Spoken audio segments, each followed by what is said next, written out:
Vamos lá. Perfeito.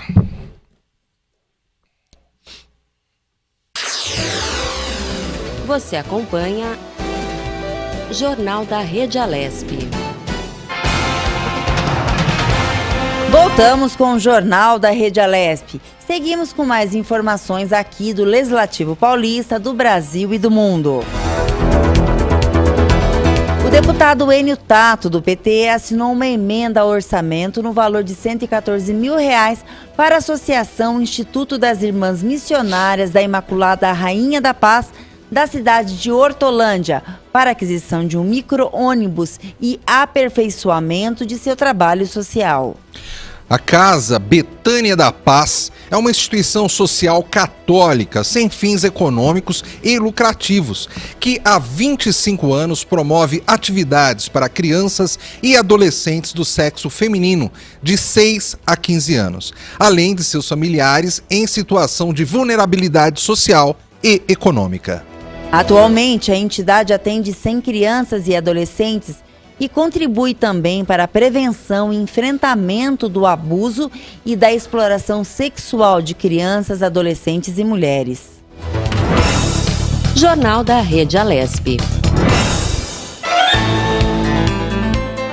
Hoje tivemos a ter... você gosta muito, né, de cinema, né, Fábio? Eu gosto bastante, Lilian. Eu confesso para você que muito antes de eu entrar na faculdade de jornalismo, depois que eu entrei, eu ainda fiquei tentando ser cineasta ali no paralelo e cheguei a trabalhar com cinema durante um tempo e depois acabei me voltando para o jornalismo. Qual foi o documentário que você assistiu e mais gostou e que foi mais impactante aí para sua vida também? Olha, já que a gente está na Assembleia Legislativa, eu vou falar um que tem a ver com política. É um documentário antigo, acho que dos anos 80 mais ou menos, que chama-se Conterrâneos Velhos de Guerra. É sobre a construção de Brasília. Isso pela ótica dos próprios empregados, trabalhadores que construíram tudo aquilo. Fala sobre o quê? Fala muito sobre o Oscar Niemeyer ou não? Fala muito sobre o projeto dele, mas fala também sobre as famílias que tiveram trabalhadores ali que muitos deles acabaram morrendo, porque foi uma construção muito grande, né? Não havia tanta estrutura como se tem hoje, né? Então se corria muitos perigos, houve empregados que caíram, né, de andaimes e acabaram falecendo, mas conta toda essa história, retratando Niemeyer, retratando a família dos funcionários que ali morreram. É de um diretor chamado Vladimir Carvalho. É um documentário que eu sugiro que o espectador assista, porque é muito bom. Que bacana. Inclusive, né, o meu colega aqui de bancada, o Fábio, ele é ufólogo, né? Ele fala muito sobre ufologia, ainda hoje você vai falar um pouco sobre isso, porque o telespectador, como eu também, não sabia o que era isso e ele é estudante de ufologia. Logo mais, aí no decorrer do jornal, a gente vai falar sobre isso, viu, Fábio? Voltamos a mais informações e notícias aqui para você. O Ministério da Saúde confirmou o primeiro caso de reinfecção da Covid-19 no país. Foi no estado do Rio Grande do Norte. O paciente, que é profissional da área de saúde, tem 37 anos e teve diagnóstico confirmado em junho e em outubro. A análise mostrou presença de diferentes linhagens do vírus. O governo do Rio Grande do Norte informou que a confirmação ocorreu por meio de sequenciamento genético e foi confirmada pelo Ministério da Saúde. E seguimos de mais entrevistas, né? Agora vamos falar com o Dr. Luiz Duarte. Ele é procurador do Estado e nos fala sobre a obrigatoriedade de vacinação e os aspectos jurídicos. Olá, doutor Luiz Duarte, seja bem-vindo ao Jornal da Rede Alesp. Muito obrigado, é uma honra. A honra é nossa. Doutor, o dever de se vacinar é previsto em lei?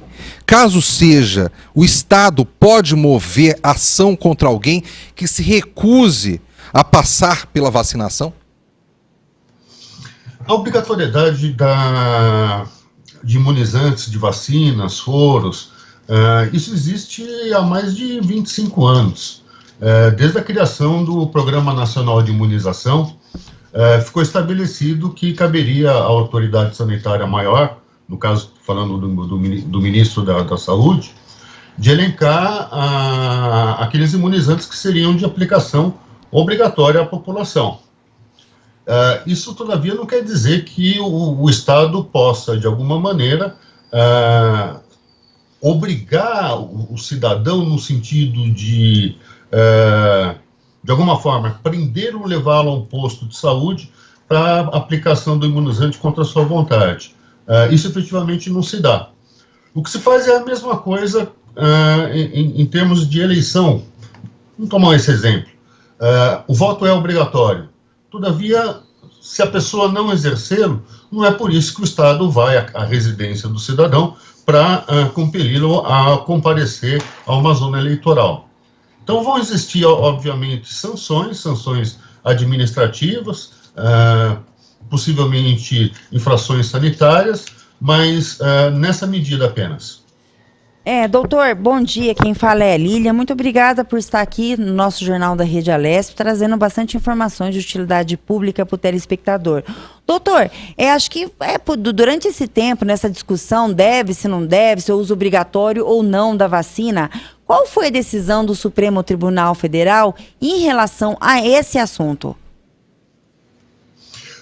Nós temos um caso bastante emblemático de pais que recusaram um imunizante obrigatório, aquilo que estaria na relação das vacinas obrigatórias para uma criança. Essa questão ainda vai ser julgada pelo Supremo, mas parece, a tendência é que essa obrigatoriedade, efetivamente, ela existirá. E aí nós falamos de uma população que está desprovida de cuidados, de cuidados maiores, por uma negativa dos pais. Os pais o fazem por crenças próprias, mas não em benefício dessa criança. E aí entra um outro fator, o risco que se traz à população em geral. Não vacinar uma determinada criança pode, por exemplo, transformá-la num vetor de contágio, levando risco à população em geral. Então, essa discussão ainda não terminou no Supremo Tribunal Federal, mas há uma tendência da Corte no sentido de obrigar os pais a cumprirem todas as vacinas ditas obrigatórias pelo governo federal. E quando a gente vamos falar um pouquinho sobre o coronavírus, essa vacina que está chegando aí, que é uma briga muito grande, temos a vacina que vai vir por meio estadual, vacinas que vai vir através do Poder Federal. A pergunta para o senhor seria, nós cidadãos temos o direito de escolher qual vacina tomar, ou o governo o governo do estado de São Paulo, na qual nós moramos aqui, tem o direito de nos impor a obrigatoriedade de tomar a vacina que ele está colocando dentro do estado? O governo do estado de São Paulo largou na frente e conseguiu, numa parceria com uma indústria farmacêutica chinesa, uma parceria com o Instituto Butantan para a produção dessa vacina em território nacional.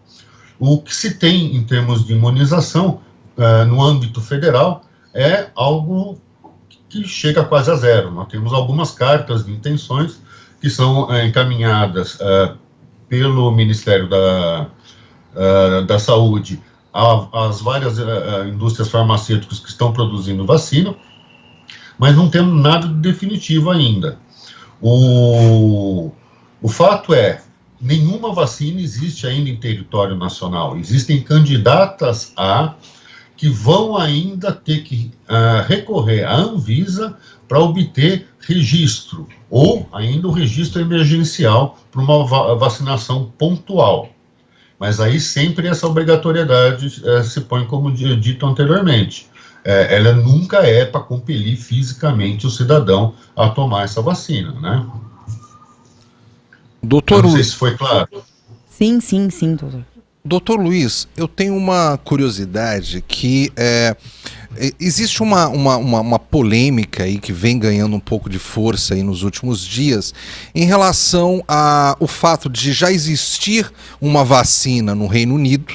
Essa vacina já está aprovada lá, né, pela agência de vigilância sanitária de lá, e que aqui no Brasil, acho que existe alguma lei federal, alguma coisa assim, que poderia obrigar ao Brasil, disponibilizar que o Brasil usasse qualquer vacina que tivesse sido aprovada por agências de vigilância sanitária de países como o Reino Unido, de países como os Estados Unidos, Japão, China, ou seja, sem precisar necessariamente da aprovação da Anvisa.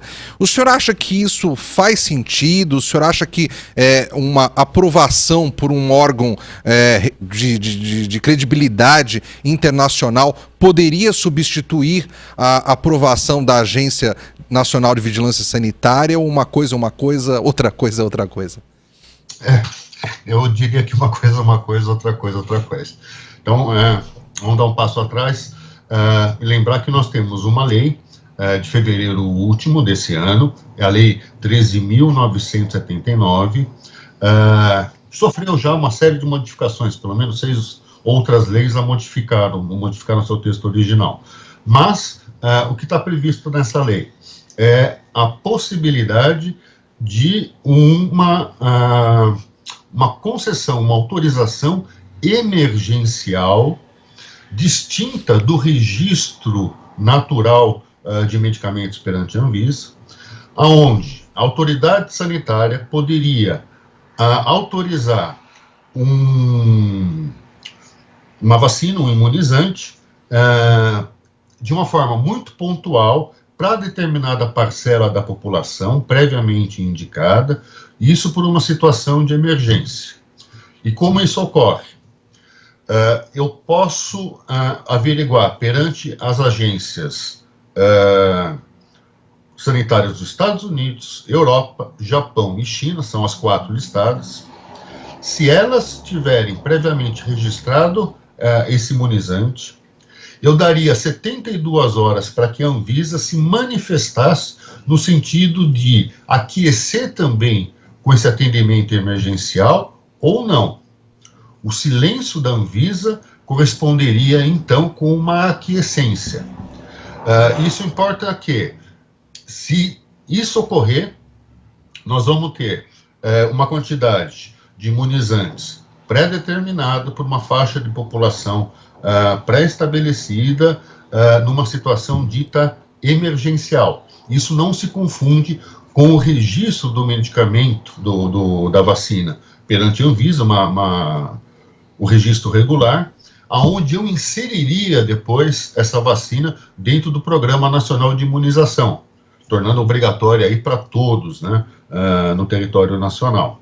Então, são situações distintas. E o que a gente antevê? Que haja ainda a possibilidade disso tudo acabar nas barras do Supremo Tribunal Federal, dado o litígio existente entre os entes federados no Brasil, né? Doutor Luiz, constitucionalmente falando, o governo federal, como o governo estadual, cada governo estadual tem a liberdade para decidir de assuntos referentes a escolhas de vacina, assuntos referentes à saúde, sem que o governo federal interfira na decisão? Não. O que acontece é, na ausência de uma decisão do governo federal, o governo estadual saiu à frente. E, nesse sentido, não há qualquer óbice para que tal ocorra, permanecendo a inércia do governo federal. Por outro lado, se o governo federal acenar com a intenção de agregar ao Programa Nacional de Imunização a vacina de São Paulo, neste caso, toda a estrutura e logística aqui estabelecida, ela está imediatamente desfeita. As vacinas vão ter que ser remetidas para o Ministério e ele fará a distribuição final para todos os estados e municípios do Brasil. Doutor Luiz, até pelo momento que vivemos, um momento, às vezes, de muita polarização política, né? Quando aparecem fake news por aí, gera sempre controvérsias, e essas fake news, muitas vezes, elas acabam influenciando a pessoa a não querer ser vacinada ou a não querer usar máscaras. Quando uma fake news diz respeito a problemas ligados à saúde, ela se torna mais grave? A pessoa que que fez essa fake news ou que propagou essa fake news acaba correndo o risco de ter uma punição mais grave pela consequência que aquilo vai trazer para a saúde das pessoas? E isso nós já começamos a ver, né? Os movimentos anti-vacina, quer por razões sanitárias inexistentes, quer por problemas ideológicos, políticos, elas estão aí. As mentiras estão gracejando nas redes sociais. Agora, é impressionante que até o momento isso não foi tipificado como crime. Espalhar notícias falsas que possam atingir terceiros no sentido de uma crise sanitária, isso é apenas uma contravenção penal. O Congresso Nacional está recheado de projetos de lei para criminalizar as fake news, mas isso ainda não se deu. O que pode ocorrer é a utilização da fake news como meio para o cometimento de um crime. Nesse caso, aí sim há uma punição. Deixa eu tentar dar um exemplo, talvez fique mais claro. Eu posso, por exemplo, afirmar que o meu vizinho ele já fez 3 viagens a Marte e soltar isso nas redes sociais. É uma fake news? Obviamente. Há crime cometido? Nenhum. Agora, se eu alardear que esse meu vizinho é um mau pagador, não cumpre, não honra os compromissos que assume, neste caso, é uma fake news? Sim. E há crime, haveria um crime de difamação. Então, eu utilizo da fake news para o cometimento de difamação. Eu poderia também utilizar de uma fake news para tentar um homicídio, por exemplo, desse meu vizinho. Posso alardear que ele está contaminado pelo Covid-19 e está saindo às ruas para contaminar terceiros, tentando convencer a população local a apedrejá-lo, por exemplo, se o virem na rua. Se esse apedrejamento acontecer, eu posso ser induzido por tentativa de homicídio ou homicídio já concluído, né? Veja, então eu utilizo da fake news para o cometimento de um outro crime. Agora, só o fato de ser fake news, infelizmente, ainda nós não temos criminalização. Agora, doutor Luiz, eu quero até aproveitar a sua experiência e querer entender um pouquinho melhor esse assunto. Quando não existe essa tipificação como crime da fake news, e o senhor falou que já existem vários projetos circulando para se tipificar isso como um crime, não existe ainda por quê? É por falta de vontade política? É por algum outro motivo? É um caso particular do Brasil ou no mundo todo ainda estão demorando para se trabalhar como crime a fake news? O que está acontecendo que não tem essa tipificação ainda? Bom, primeiro nós temos uma realidade nova. Isso há 15, 20 anos atrás não existia, não era essa preocupação. A gente falava só numa imprensa marrom, na divulgação de matérias imprecisas, informações falsas, ou coisa assim. É uma questão nova. É uma questão nova que ela está sendo enfrentada sobre vários prismas.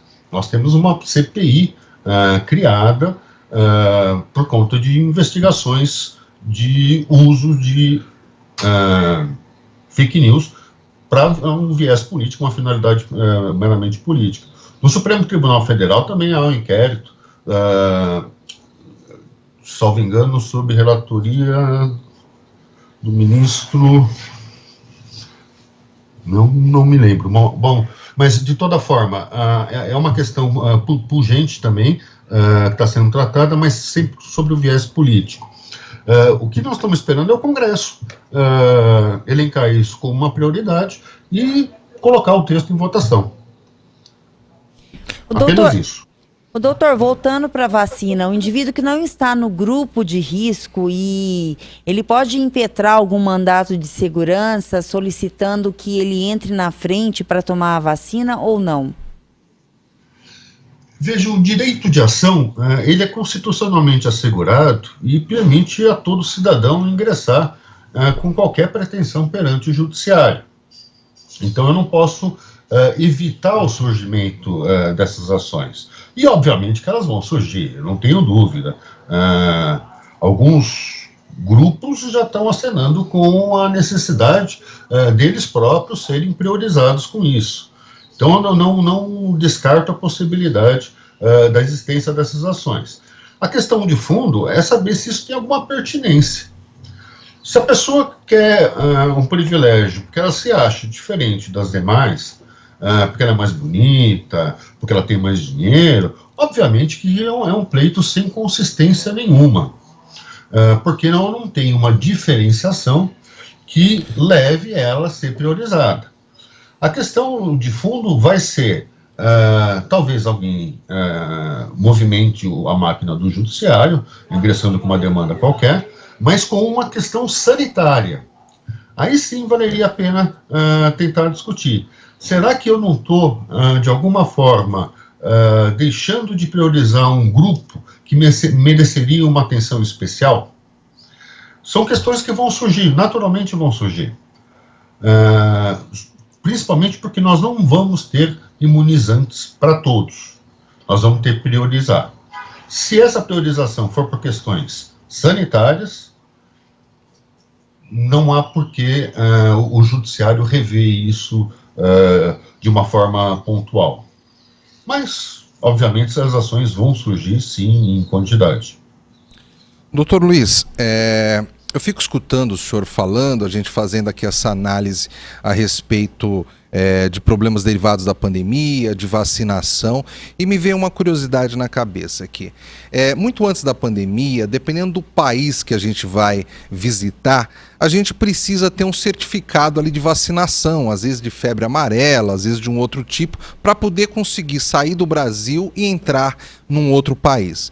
Nesse momento que nós estamos vivendo uma pandemia que envolve o mundo todo, de uma doença gravíssima, começada a vacinação, governos podem começar a exigir de seus cidadãos, não só em relação à viagem, mas, sei lá, em relação ao ambiente de trabalho, em relação a entrar num restaurante, se hospedar num hotel, que você tenha o certificado da vacina. Isso seria juridicamente correto ou seria impensável fazer algo desse tipo? Não, isso já ocorre. Eu não falo nem em países estrangeiros, onde efetivamente exige o controle sanitário. Mas pense, por exemplo, que para tentar embarcar para o Pantanal, não há como subir num avião ou num ônibus sem apresentar a carteira de vacinação. A pessoa simplesmente não viaja. Por quê? Lá há o risco de febre amarela. Então, sem esse imunizante específico, não há viagem. E isso também ocorre em determinadas categorias profissionais. Os portuários, aeroportuários, agentes penitenciários, todos têm como obrigação oferecer a caderneta de vacinação com os imunizantes obrigatórios aplicados. O mesmo se dá com o pessoal da saúde. Imagina num corpo clínico, eu tenho uma enfermeira que se recusa a tomar determinada vacina. Ela pode ser um grande vetor de contágio. Então eu preciso efetivamente impedir por conta de um bem maior que eu vou preservar. Então eu posso sim impedir que as pessoas exerçam suas atividades desde que não estejam contaminadas. E ainda eu vou um pouco mais longe.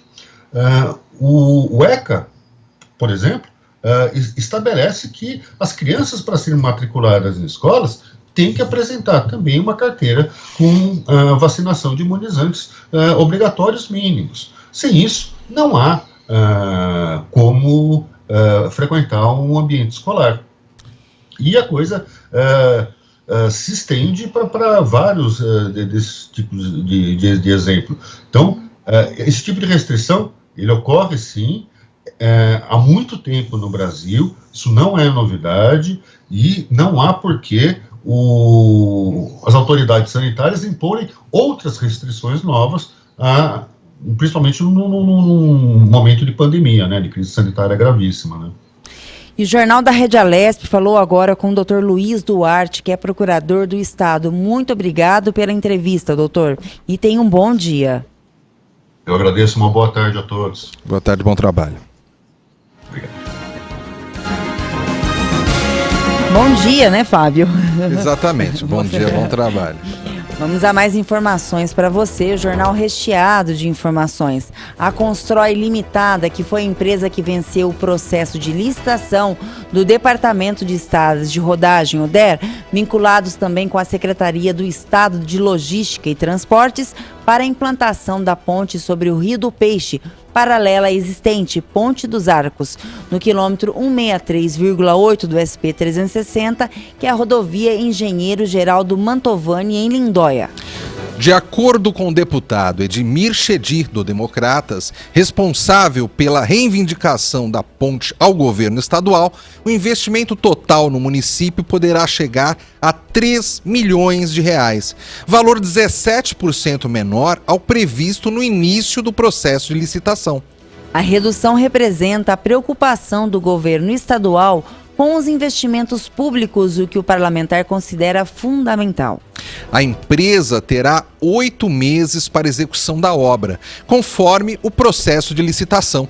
A Ponte dos Arcos, um verdadeiro cartão postal do município, será mantida. Na reivindicação apresentada ao governo estadual, o deputado Edmir Chedir demonstrou a necessidade do investimento para garantir mais conforto aos usuários do sistema viário e segurança à comunidade local. E temos mais, o governador João Dória anunciou ontem uma série de medidas para incentivo e desenvolvimento das atividades turísticas do Vale do Ribeira.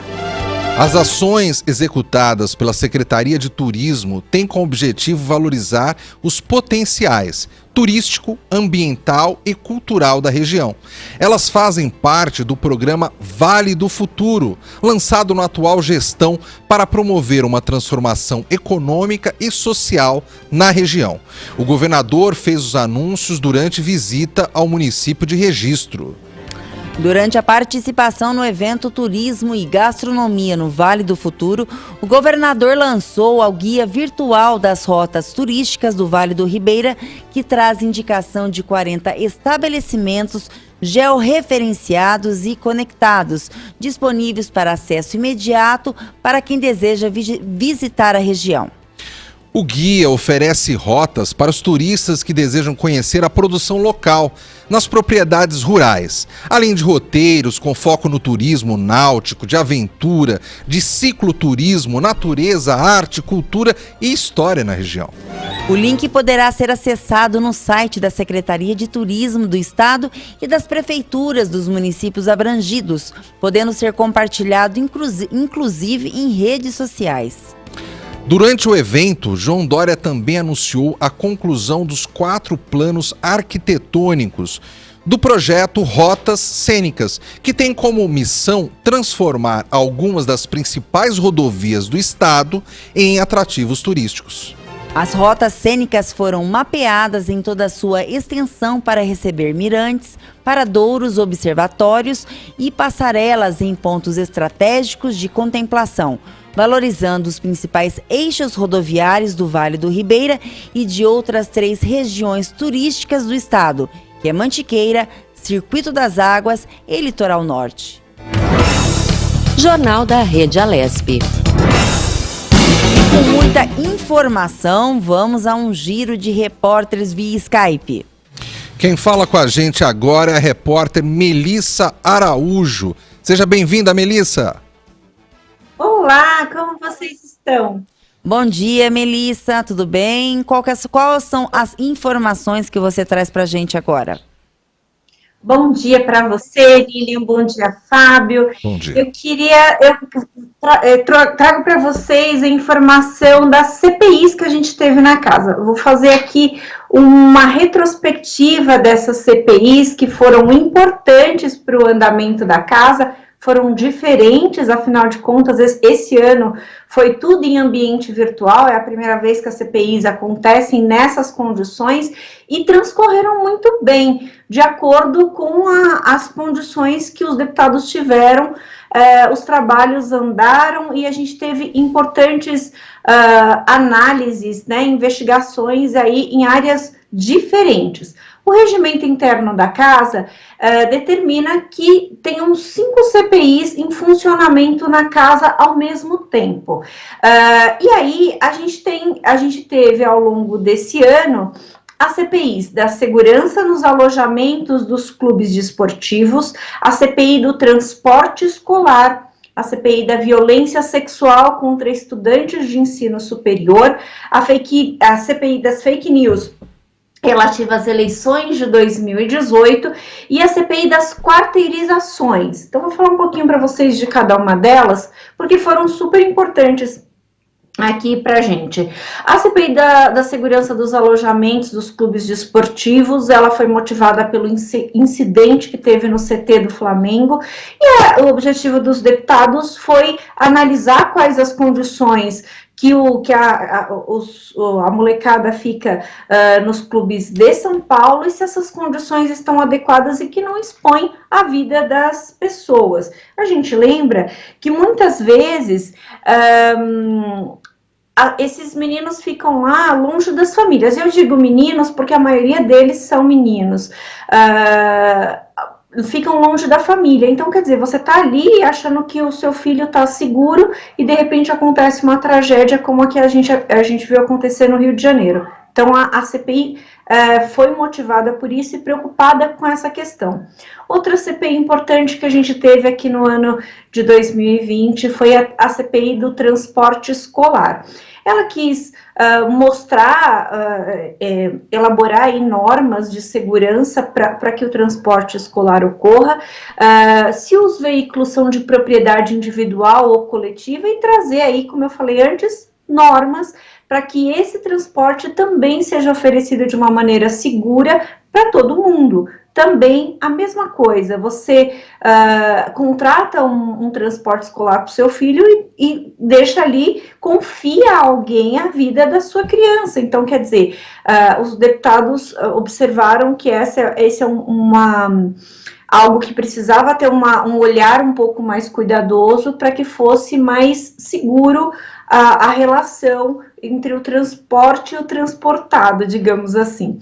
A gente teve também a CPI da violência sexual contra estudantes de ensino superior, é um tema difícil, a gente sabe, e que as deputadas, a maioria dos membros da CPI eram deputadas, mas tinham deputados também, se debruçaram sobre esse tema que, como eu falei, é difícil, mas que é preciso fazer ainda essa análise e observar como que está sendo tratado dentro das universidades para que a gente não tenha incidência de novos casos, que infelizmente não tem uma certa frequência, acontecem com uma certa frequência, isso em instituições públicas e particulares.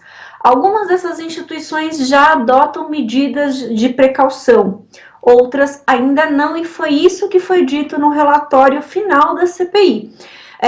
A deputada Valéria Bolsonaro, que era a relatora da CPI, ela identificou que existem serviços insuficientes nas universidades para combater a violência sexual, algo que conte com dispositivos de informação, acolhimento e punição em algumas das instituições, estão faltando. O relatório final sugere que seja criado na Secretaria de Justiça esse atendimento, para que possa orientar as instituições e estruturar esses dispositivos e posicionamentos, inclusive a fim de identificar e tratar a questão da masculinidade tóxica. Então, na análise da deputada, esse também é um problema, né? A questão da masculinidade tóxica faz com que o estudante não identifique que aquele comportamento é abusivo. Então, inclusive, no começo da CPI, eu me lembro que a deputada Damaris Moura, que é a presidente da CPI, ela trouxe um relatório, e nesse relatório, eu me lembro claramente, dizia-se o seguinte, um percentual lá dos estudantes diziam que abusar de alguém bêbado não é considerado abuso na cabeça deles. Olha que coisa mais absurda. Então, para coibir esse tipo de pensamento, mudar este tipo de pensamento, também é um papel da universidade. E a deputada muito bem destacou isso no seu relatório final. Foi feita também indicação para que o governo fortaleça as instituições policiais a fim de minorar o problema, mas também de estimular a denúncia, né? A sugestão é para que ocorra uma parceria entre as polícias e as universidades para a proteção da vida das mulheres, de modo a estimular que as universidades tenham seu próprio agrupamento de vigilância nos campos. Então, a polícia tem uma expertise para saber, para coibir esse tipo de crime. E aí, com a sugestão da deputada, a polícia pode preparar para que a universidade também tenha atuação consiga identificar esse tipo de ocorrência, obviamente, chame a polícia tão logo seja identificado. Então, foram posicionamentos muito importantes. Provavelmente isso pode gerar aí sim uma legislação, um encaminhamento específico com relação ao tema. A CPI foi toda acompanhada pela Procuradoria da Casa para que tivesse ali um respaldo jurídico durante todo o decorrer da CPI. A gente lembra que uma comissão parlamentar de inquérito, ela não tem um poder de polícia, mas esse relatório final é encaminhado ao Ministério Público e no final desse encaminhamento o Ministério Público pode entender por bem que é necessário abrir um processo. Então, quanto mais elementos tiverem nessa CPI, melhor para que o Ministério Público, para que seja embasado aí a denúncia do Ministério Público. E também, de repente, o próprio Ministério Público pode ajudar nesse encaminhamento aí, tanto aos órgãos competentes, né? Fazer uma indicação para os órgãos competentes. Então, é um trabalho em conjunto que é muito importante. Outra CPI que foi muito esperada aqui dentro da casa, que foi muito falada dentro da casa, é a CPI das fake news sobre as eleições de 2018. Foi uma CPI bastante debatida aqui, foi uma expectativa muito grande em torno dessa CPI, porque muitas pessoas disseram que a propagação de notícia falsa desequilibrou a balança eleitoral nas eleições, então, por isso, os deputados tiveram a preocupação de observar essa questão de perto. Foi apresentado um relatório final pelo relator deputado Sargento Nery do Avante e voto em separado assinado pelos deputados Paulo Fiorilo do PT e Mônica Seixas do PSOL. E o voto em separado foi aprovado, né? Os deputados consideraram ali que estava mais de acordo com o que eles viram ao longo desses 180 dias de trabalho. A CPI ouviu representantes das redes sociais, a CPI ouviu professores e intelectuais para conceituar o tema de fake news, né? Na verdade, de notícia falsa, ficou muito bem estabelecido que o termo era mais adequado na verdade, o termo mais adequado é o de desinformação, né? Então, ficou muito claro isso. Eu me lembro que em uma das intervenções de especialistas, eles falavam, esses sites de desinformação, eles se travestem de sites noticiosos, você vê que, você olha a imagem deles, você fica confuso se é um site de notícia profissional ou um site de notícia falsa. E aí, com isso, as pessoas veem aquelas informações, se confundem e vão propagando inadvertidamente tudo aquilo que essas pessoas que propagam a notícia falsa querem, né? E isso, obviamente, que num contexto eleitoral desequilibra a balança eleitoral. Então, e o processo, de acordo com o relatório final, inclusive, apresentado pelos deputados, isso beneficia o propagador das notícias falsas, né? Então, por isso que há a preocupação. Os deputados analisam que esse relatório final vai poder ajudar a CPMI, que tramita no Congresso, que é uma comissão mista, né, entre os deputados federais e os senadores, eles acham que esse relatório pode ajudar o relatório da CPMI, uma vez que algumas das pessoas que foram ouvidas aqui não foram ouvidas lá, então, por isso, eles acreditam que pode ser importante até para a legislação, para que seja criada uma legislação.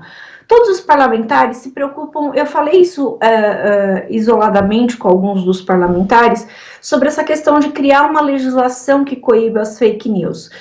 Eles têm uma preocupação muito grande com relação a isso. A gente tem a Lei Geral de Proteção de Dados, que já é algo que ajuda nisso, mas no âmbito criminal não tem uma lei que fale, olha, se você propagar notícias assim, assim, assim, você está incidindo no crime tal, tal, tal. A gente tem o crime de calúnia, injúria e difamação. Porque, muitas vezes, quando se propaga uma notícia falsa, ela vai contra a moral de alguém. Então, por isso, a calúnia, injúria e difamação estão mais adequados para a punição desse tipo de crime.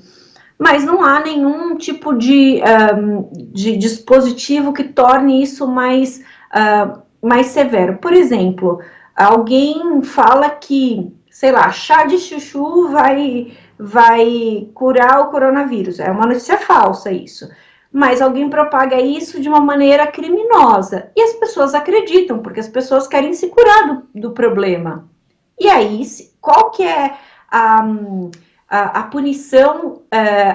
Deve haver uma punição mais severa para essa pessoa que fez isso de má fé? Então, isso também é um debate que a gente pode ter a partir de todo esse levantamento. Melissa, que a CPI... Oi. Se não existe essa punição grave, muito provavelmente a pessoa que plantou aquela fake news, ela vai plantar uma outra e uma outra e uma outra, né? Então, enquanto não houver punição, enquanto a pessoa que fizer essas coisas de forma pensada, ela não pagar pelo que ela está fazendo, que é algo errado, que é um crime sim, muito provavelmente as pessoas vão repetir, vão fazer novamente, né? Sim, sem dúvida. Excelente observação. É isso mesmo. Porque é muito fácil. Antigamente, você contava para alguém pelo bom e velho telefone ou de boca a boca. Hoje não, você coloca numa rede social e isso vai para milhões de pessoas instantaneamente. E aí, o telefone sem fio vai ganhando outras proporções, porque às vezes as pessoas não interpretam aquele texto direito. Então, é muito sério. E, aliás, falando sobre essa questão das redes sociais, quando o pessoal das redes sociais vieram, eles foram muito questionados com relação aos dispositivos que eles iam adotar para evitar que se propagasse essa notícia falsa. E, assim, a gente que está aqui acompanhando os deputados, a gente vê o esforço de cada um dos mandatos para fazer o melhor trabalho possível. E eu acompanhei aquelas oitivas do pessoal das redes sociais e eu afirmo que a oitiva com os deputados teve impacto, sim, nas redes sociais. Depois disso, a gente dava para perceber claramente as redes sociais criando regras novas de controle da propagação de notícia. Inclusive, nas eleições agora municipais, tinha no botãozinho de denúncias, eles criaram um botão para que você informasse se aquilo tinha a ver com a eleição e se ele poderia criar uma interferência ali na opinião do eleitor. Muito importante isso. Então, quer dizer, uma iniciativa que a rede social adotou ali para evitar que a rede fosse usada como um veículo de propagação de notícia que interferia ali no processo eleitoral. Claro que a gente sabe que, de alguma maneira, ainda não acabou essa questão das fake news. Eu acho, minha análise pessoal, que no ambiente virtual ficou muito menor nesta eleição. As pessoas que quiseram propagar fake news usaram outros subterfúgios, outras formas de fazer isso. Dentro da rede ficou muito controlado isso graças a esse dispositivo que a CPI dispositivo não, essa conversa que a CPI teve com os representantes das redes sociais. Eu achei que isso foi muito bacana. Mas eu vou falar muito rapidinho aqui, que o tempo já está acabando, da CPI das quarteirizações, que ela foi muito complexa também, muito importante para casa, que é uma análise dos contratos entre o governo do estado e as OS, né, ou as entidades filantrópicas. Foi uma CPI tão complexa que ela precisou de subrelatorias e ficou definido no relatório final que os deputados vão fazer uma audiência pública para chegar a uma legislação mais completa com entes que não foram ouvidos pela CPI. Vão ser feitas audiências públicas e aí sim vai ser apresentado uma sugestão de projeto de lei nesse sentido, para que seja regulamentado o trabalho das empresas que são quarteirizadas com o estado de São Paulo. Essas foram as informações que eu tinha para vocês, espero não ter estourado o tempo. Perfeito, Melissa Araújo, muito obrigado pela sua participação e todas as suas informações. Obrigada, bom trabalho. Bom dia, bom Obrigada, trabalho. Melissa, tenha um bom dia. Voltando a mais informações, o estado de São Paulo é conhecido como a locomotiva do Brasil há muito tempo. E também, segundo o IBGE, o Instituto Brasileiro de Geografia e Estatística e Fundação SEAD, o estado ocupa a 21ª posição no ranking das maiores economias do mundo. O lugar de destaque é superior a países como a Argentina e a Bélgica. Como o produto interno bruto, PIB, está na casa dos 600 bilhões de dólares, São Paulo é a terceira maior economia e o terceiro maior mercado consumidor da América Latina, de acordo com o estudo. A pesquisa aponta que, entre as suas principais potencialidades, o estado é o maior produtor mundial de suco de laranja, açúcar e etanol. Segundo o estudo, São Paulo tem os maiores Porto, o Porto de Santos, e aeroporto, o de Guarulhos, aqui na América Latina. O estado abriga também 4 das 10 melhores faculdades da região. Os resultados apresentados pela economia paulista são de fundamental importância para o país, já que São Paulo é responsável por 32% do produto interno bruto nacional e na área agrícola responde por 20% de tudo que é produzido pelo país. Jornal da Rede Alesp. E vamos conferir agora o que marcou o noticiário deste segundo bloco de Jornal da Rede Alesp. O deputado Enio Tato, do PT, assinou uma emenda ao orçamento no valor de R$114 mil para a Associação Instituto das Irmãs Missionárias da Imaculada Rainha da Paz da cidade de Hortolândia, para aquisição de um micro-ônibus e aperfeiçoamento de seu trabalho social.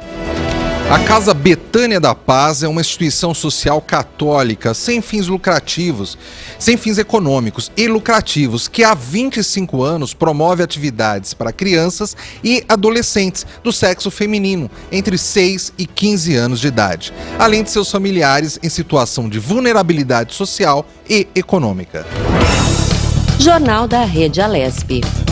Mais um dia, né, Fábio? Já estamos chegando no Natal. Esse Natal vai ser um Natal diferente, um Natal de muita conscientização, um Natal com menos pessoas. E a gente tem que sempre ter consciência que quem a gente ama sempre vai estar aqui no coração, mesmo estando longe, não é, Fábio? Concordo plenamente, Lilian. Então você que está nos assistindo, se cuide nesse Natal. Se cuide quando você nunca se cuidou nos natais passados. Principalmente se você ama a sua família, mantenha a distância, não faça aglomerações. O ano que vem vai vir, com certeza já teremos a vacina, já teremos a cura e podemos todos nos reunir felizes e seguros. E o Jornal da Rede Alesp fica por aqui.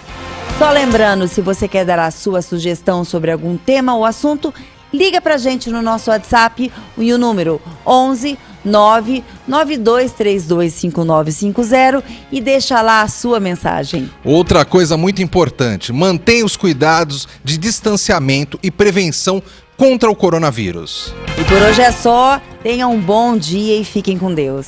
Obrigado, bom dia.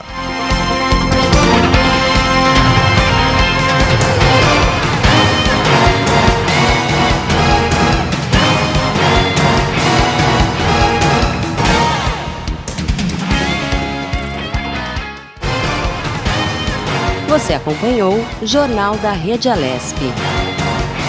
Tudo sobre o Legislativo do Estado de São Paulo.